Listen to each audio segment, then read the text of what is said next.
بسم اللہ الرحمن الرحیم۔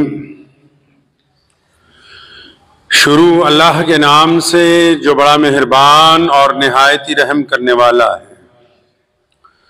تمام حضرات سورہ فاتحہ اور درود پاک پڑھیے۔ اعوذ باللہ من الشیطان الرجیم، بسم اللہ الرحمن الرحیم، الحمدللہ رب العالمین الرحمن الرحیم مالک یوم الدین، ایاک نعبد وَإِيَّاكَ نَسْتَعِينُ إِيَّاكَ نَعْبُدُ وَإِيَّاكَ نَسْتَعِينُ إِيَّاكَ نَعْبُدُ وَإِيَّاكَ نَسْتَعِينُ اهْدِنَا الصِّرَاطَ الْمُسْتَقِيمَ صِرَاطَ الَّذِينَ أَنْعَمْتَ عَلَيْهِمْ غَيْرِ الْمَغْضُوبِ عَلَيْهِمْ وَلَا الضَّالِّينَ آمین۔ درود پاک پڑھیں۔ اللہم صلی علی محمد وعلی آل محمد کما صلیت علی ابراہیم وعلی آل ابراہیم انکا حمید مجید۔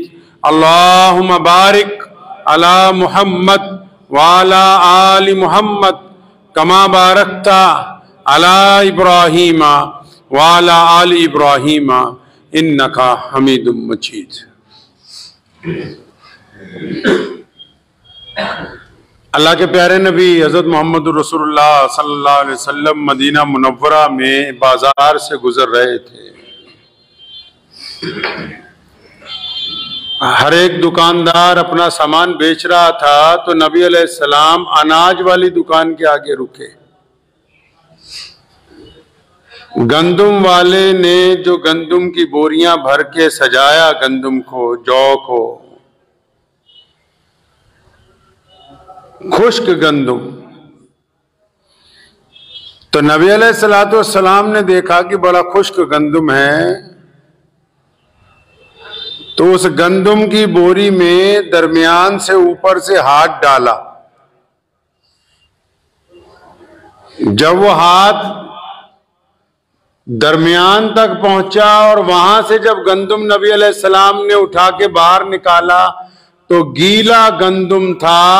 فرمایا من غشا، فرمایا رسول اللہ صلی اللہ علیہ وسلم نے دھوکہ دینے والا، فرمایا لوگوں کے ساتھ دھوکے سے مال بیچنے والا، فرمایا جو دوسروں کے نظروں سے اوجل ہو کے بے ایمانی کرنا چاہتا ہے، جو اوپر سے کچھ ہے اندر سے کچھ ہے، فرمایا جو دھوکہ دیتا ہے وہ مجھ سے نہیں ہے، وہ میری امت میں سے نہیں، فرمایا وہ ہم میں سے ہے ہی نہیں جو دھوکہ دیتا ہے۔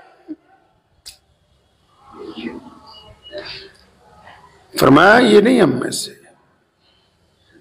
امام ابو حنیفہ رحمۃ اللہ علیہ بہت بڑے بزنس مین تھے، کاروباری تھے بہت بڑے۔ تو اچانک جب بادل آ جاتے تھے تو فوراً اپنے ملازموں کو کہتے تھے کہ یہ شو روم بند کر دو۔ اس دور میں لائٹ تو نہیں تھی، بجلی نہیں تھی۔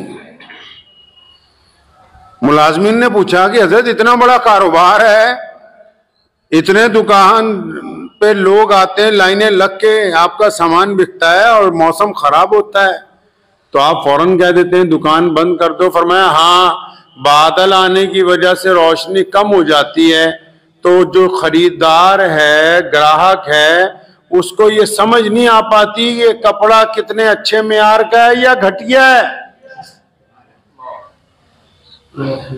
کہیں وہ گھٹیا کو اچھا سمجھ کے خرید لے، اس کے ساتھ دھوکہ ہو جائے۔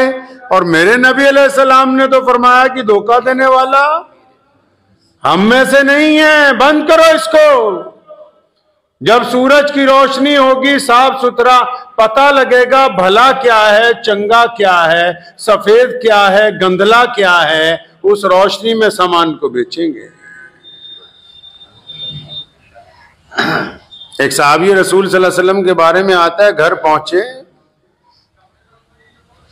کاروبار کرتے تھے جانوروں کا، تو پوچھا وہ اونٹنی کہاں گئی جو ہم نے یہاں الگ سے باندھی تھی، بیمار ہے؟ تو نوکر نے بڑی خوشی کے ساتھ